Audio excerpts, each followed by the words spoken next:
Excellences, Monsieur le ministre de l'Enseignement supérieur et de la Recherche scientifique, professeur Mary-Teuw Niane,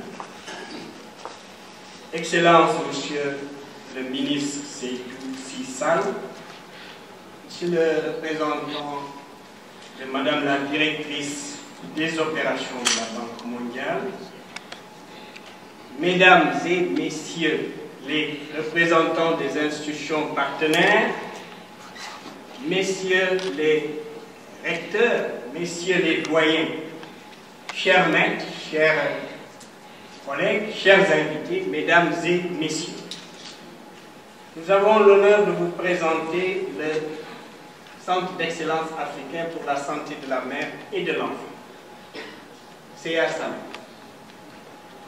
Il s'agit d'un consortium scientifique sous-régional qui est sous la tutelle de l'Université Cheikh Anta Diop de Dakar.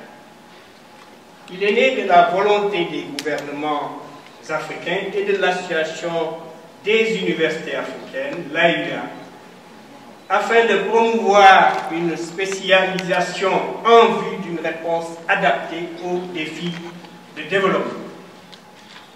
Tout est parti d'un processus compétitif qui a concerné 52 universités africaines. 19 étaient retenues au départ, plus 3 autres qui ont été sélectionnées hors compétition pour la Côte d'Ivoire.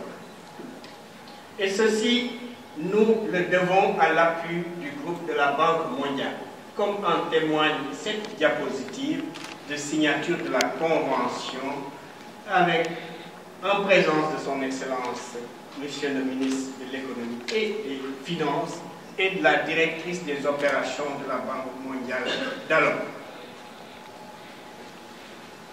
L'idée a germé à partir de plusieurs constats, parmi lesquels la pénurie de ressources humaines qualifiées en Afrique, notamment dans les domaines de la santé de la mère, de l'enfant et de la nutrition.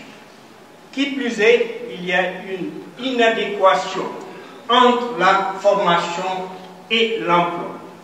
Par ailleurs, les universités africaines sont peu compétitives en matière de formation et de recherche. En effet, l'Afrique compte pour 12% de la population mondiale, mais participe pour seulement 1% pour la recherche dans le monde. Ceci a bien entendu un impact négatif sur la santé et le développement.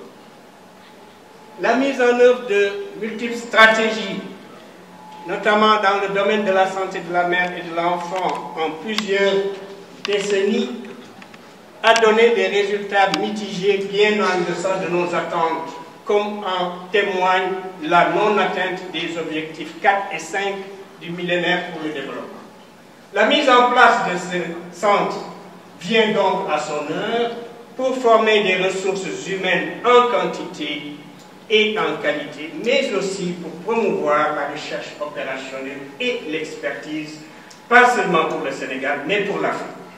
Et ceci permettra à terme d'améliorer la survie et le bien-être des populations africaines, passage obligé aujourd'hui vers l'émergence et le développement de notre merveilleux continent. Qu'en est-il des caractéristiques de ce projet? Ce projet est sous la tutelle du ministère de l'Enseignement supérieur. Pour le CASANEF, il s'agit d'une allocation de 8 millions de dollars, mais qui sera versée sur la base de la gare sans eux, c'est-à-dire la gestion axée sur les résultats, s'appuyant sur des indicateurs de décaissement et pour pouvoir aller de l'avant. Il y a bien entendu la contrepartie de l'État du Sénégal, qui est le garant de la consolidation des acquis et de la pérennisation de ce que nous faisons. Et ceci va assurer la survie, puisque nous sommes maintenant à moins de 2 ans de ce projet. Les organes de gouvernance sont représentés entre autres par le comité national, le comité directeur et le comité d'exécution. Le comité national pour l'Université Cheikh Anta Diop est dirigé par M. le recteur, président de l'Assemblée de l'Université, le professeur Ibrahim Tchouk, ici présent. Le comité national par notre consoeur, le professeur Aminata Sall Diallo. Le comité d'exécution est constitué de 5 membres seulement, telle une équipe de handball ou de basket, sans remplaçant. Mais heureusement, nous sommes appuyés par les responsables pédagogiques et de recherche de l'université, mais aussi par le personnel administratif et technique de service qui fait un travail colossal dans l'ombre. Merci une fois encore. Les outils de gestion, nous pouvons citer à ce niveau le plan de mise en œuvre du projet, le plan de travail budgétisé annuel, le manuel de procédure administrative et comptable qui s'appuie sur les normes en vigueur dans les pays considérés. Il y a bien entendu le manuel d'exécution régionale. Qu'en est-il de la finalité? Il s'agit donc de contribuer, rappelons-le, à la satisfaction de la demande du marché du travail en termes de compétences et d'expertise dans les domaines de la santé, de la mère et de l'enfant, ainsi que de la nutrition. Les objectifs stratégiques. Il s'agit de former des ressources humaines en quantité et en qualité dans les domaines concernés, de promouvoir parallèlement la recherche appliquée et l'innovation technologique dans ces mêmes domaines, mais il convient également de développer une coopération scientifique et technique durable avec les institutions de recherche et les entreprises, et ceci passe nécessairement par un partenariat fort, durable, équitable. La composante essentielle est représentée par la formation. Les formations diplômantes qui ont pesé lourd pour le choix du Sénégal. Ce sont les spécialités de gynécologie obstétrique, de pédiatrie, de santé publique. À côté de celles-ci, il y a les formations interuniversitaires que nous avons mises en place entre 2008 et 2012 grâce à l'appui du ministère français des Affaires étrangères et européennes. Il y en a un certain nombre. Ce que vous voyez en rouge, ce sont des formations qui vont démarrer, qui ont déjà démarré pour l'année académique 2016-2018. Vous les avez ici, l'infectiologie materno-fétale, la médecine et la réanimation néonatale, la nutrition pédiatrique, l'endoscopie opératoire en gynécologie et la colposcopie pour le dépistage des cancers du col de l'utérus, qui constitue le premier cancer des femmes dans les pays en développement. À côté de cela, il y a les masters en santé publique, en nutrition, alimentation humaine, la recherche clinique sur laquelle nous travaillons, parce que ça, c'est une suggestion de nos partenaires canadiens. Le doctorat en santé publique, qui est vraiment un exemple dans la sous-région de l'Afrique de l'Ouest et du Centre, parce qu'il n'y en a pas beaucoup. La nutrition et l'alimentation humaine de même. À côté de ces formations diplômantes, il en est qui sont certifiantes, représentées côté pédiatrie par les soins essentiels aux nouveau-nés, le programme élargi de vaccination, la nutrition dans ces différents domaines avec différentes cibles, la femme enceinte, le prématuré, le nouveau-né et j'en passe. Il y a les urgences pédiatriques, les soins mère-kangourou et d'autres formations diplômantes encore. Vous avez ici un exemple de formation en soins mère-kangourou en partenariat avec Médecins Sans Frontières et l'hôpital d'enfants Albert Royer. C'était en juillet 2016 et la cible des personnes concernées, les apprenants, était représentée par des infirmiers, des sages-femmes qui venaient de plusieurs pays de la sous-région, notamment le Mali, le Niger et le Tchad. Pour la gynécologie, les formations sont, du côté de la certification, les soins obstétrico-néonatales d'urgence, dont le grand-père est ici présent, notre maître ami, le professeur Fadel Diallo, à qui je rends hommage et à qui je renouvelle tout mon attachement. À côté de cela, il y a l'échographie obstétricale, pour laquelle nous avons formé pour le Sénégal une centaine de sages-femmes aujourd'hui qui exercent dans les coins les plus reculés de ce pays, comme à Bakel, Kédougou et j'en passe, et qui posent des diagnostics d'affections, de maladies qui peuvent compliquer la grossesse et être préjudiciables tant à la mère qu'à l'enfant. Et ceci pour une formation 3 mois qui gagneraient à être vulgarisés pour le reste du continent africain. Il en est de même de la technologie contraceptive, mais également du dépistage du cancer du col de l'utérus par des méthodes appropriées, l'IVA et l'IVR. Mais tout ceci doit être assorti par des indicateurs de résultats, ce qui conditionne les décaissements, comme l'a dit le représentant de Madame la directrice des opérations de la Banque mondiale. Il s'agira donc de penser au recrutement des nouveaux étudiants en cycle court, avec au moins 30% qui doivent venir des autres pays. Il en est de même pour la maîtrise, le doctorat. Il y a également le nombre de périodes de sensibilisation pour les professeurs et les étudiants qui sont en année de maîtrise ou de doctorat. L'évaluation et l'accréditation des programmes d'enseignement, qui est aujourd'hui une exigence pour le rayonnement des universités et des pays qui les appliquent. Le nombre d'articles publiés dans les revues internationales avec comité de lecture et impact factor. Mais à côté de cela, l'État ne peut pas tout faire, moins d'État, mieux d'État. Il faut penser à générer des revenus pour pouvoir survivre.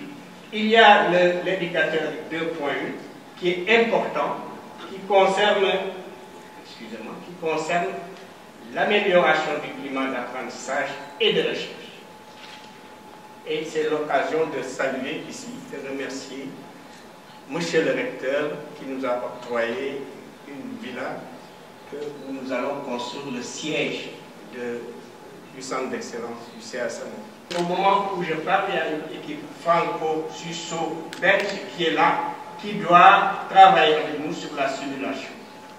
Nous avons ces mannequins haute fidélité. Là, c'est un exemple de femme enceinte qui a une hypertension de grossesse, qui est dans le coma. On est en train de réanimer avec nos collègues des Français de l'Université Paris-Descartes qui étaient à Dakar au début de l'année 2016 avec nous.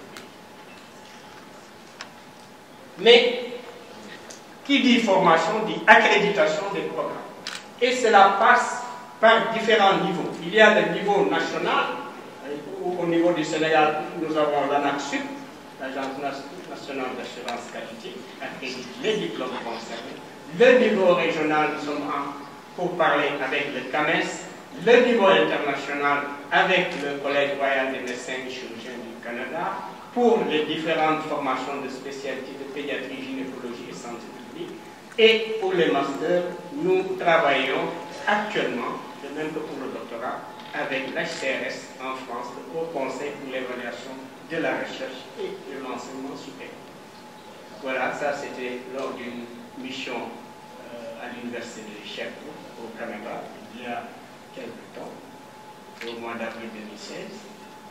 Voilà les indicateurs. Vous avez un exemple ici, où au niveau de l'an 2, nous avons les éléments, avec en bleu la cible, en rouge ce qui a été atteint comme objectif, et les écarts, c'est-à-dire les écarts en vert, pour les différents indicateurs, le nombre total d'étudiants. Nous n'avons pas d'inquiétude pour l'enrôlement des nouveaux étudiants, même au plan régional, puisque Dakar est un hub à ce niveau. Il faudra accorder également une place importante aux gens. Là aussi, nous n'avons pas d'inquiétude. Il y a d'autres indicateurs, la génération des revenus, le nombre de professeurs bénéficiant de nouvelles compétences, en simulation e-learning, parce que ces deux domaines constituent les révolutions pédagogiques majeures au niveau de ce millénaire débutant.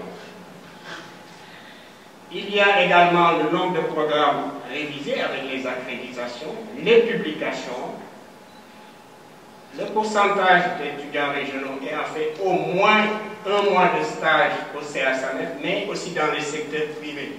Parce que le partenariat public-privé mérite d'être encouragé. Ceci fait partie de l'un des principes directeurs des feuilles de route pour l'atteinte des objectifs de développement durable d'ici à 2035. Et à ce niveau, nous nous attelons à développer ce partenariat. Voilà ici des exemples de partenariats. J'ai mis en bleu les 4 premiers partenaires qui nous ont accompagnés depuis la conception de ce projet en 2012-2013. l'Institut Pasteur, le Centre de formation de recherche et de plaidoyer en santé de la reproduction, le laboratoire Bio 24, l'École nationale de développement sanitaire et social, puisqu'il faut accorder une large place à ces formations certifiantes ou formations à la carte ou en cours d'emploi destinées aux médecins généralistes, aux sages-femmes, aux infirmiers, aux assistants sociaux et aux techniciens supérieurs de santé, qui sont plus proches des patientes et qui acceptent d'aller dans des coins reculés, qui font les mêmes gestes tous les jours, mieux que les médecins, qui les font parfois de façon occasionnelle. Et nous avons diversifié ce partenariat dans le cadre de la collaboration Sud-Sud, comme vous le voyez, avec plusieurs universités qui ont déjà signé des conventions et qui vont travailler avec nous, l'université de N'Djamena, Bangui, mais également des universités ou des organismes européens, américains, notamment suisses, belges, mais aussi des sociétés savantes ne sont pas en reste, telle la Fédération des associations des sages-femmes d'Afrique francophone, qui regroupe une quinzaine de pays d'Afrique de l'Ouest et du Centre. Il en est de même de la Société africaine de gynécologie et d'obstétrique, le Collège des gynécologues et obstétriciens français, qui nous appuie depuis de très longues années. La Conférence internationale des doyens des facultés de médecine d'expression française et la CADMEF ne sont pas en reste. Il y a d'autres partenariats en vue, comme vous le voyez sur cette diapositive, avec toutes les universités concernées.